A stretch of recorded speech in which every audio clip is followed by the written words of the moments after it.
Although The Big Bang Theory's earliest Thanksgiving episode was already solid, the outing became even better thanks to young Sheldon's story. The Big Bang Theory's cast of characters were friends rather than coworkers or family members, making the series a hangout show. This loosely defined sitcom subgenre includes shows like Friends, New Girl, How I Met Your Mother, and Happy Endings, distinct from workplace sitcoms like The Office and family sitcoms like The Big Bang Theory's spin-off Young Sheldon. Hangout shows typically follow a set of friends in their 20s or 30s navigating personal and professional problems. Since Friends is a titan of the genre and the show's Thanksgiving episodes are iconic, it is somewhat surprising that The Big Bang Theory didn't stage its own until Season 7, Episode 9, The Thanksgiving Decoupling. This outing was a complicated one whose plot followed numerous divergent strands, but it still went on to become a classic, The Big Bang Theory holiday episode, thanks to a few choice gags. One of these was made even better by young Sheldon's revelations about Sheldon's childhood and adolescence years later, which reinforced everything viewers had heard from the character in the original show. The Big Bang Theory's first Thanksgiving featured a lot of storylines. The Thanksgiving Decoupling had 4 distinct plot lanes. The Thanksgiving Decoupling was an unusually busy The Big Bang Theory outing that saw the gang bring an indignant Sheldon to Mrs. Wolowitz's Thanksgiving celebrations while Leonard found out about Penny's accidental marriage.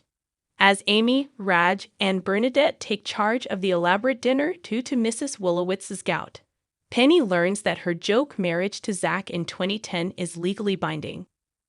While young Sheldon's lone Thanksgiving episode was a sadder affair, the Thanksgiving Decoupling soon becomes a fast-paced romp as Penny calls Zach over to sign an annulment, while Sheldon finds an unlikely ally at dinner thanks to football. The Thanksgiving Decoupling brings back Sheldon's encyclopedic football knowledge, relying on Sheldon's uncharacteristic love of the game as he bonds with Bernadette's father over a football game. Sheldon's father was a high school football coach, and constant exposure to the game, paired with his genius intellect, resulted in Sheldon eventually becoming an expert in the subject despite his apparent disinterest.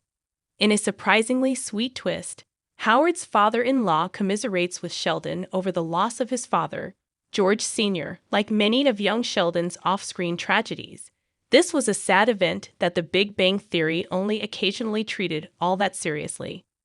Sheldon's conversation with Bernadette's father is better because of young Sheldon. Young Sheldon gave more context to Sheldon's endless football expertise. Sheldon and Bernadette's father continued to bond over their mutual disdain for Howard. But Howard managed to get a compliment from his father-in-law before the Thanksgiving Decoupling ended. What made Sheldon's football knowledge funnier was a scene in Young Sheldon Season 6, Episode 15, Teen Angst and a Smart Boy Walk of Shame, that revealed Sheldon had potential as a football player. George Sisser was delighted to find out Sheldon really could throw a ball around, but Sheldon was hilariously annoyed since The Big Bang Theory's future hero had been trying to get better at accepting failure in this young Sheldon outing.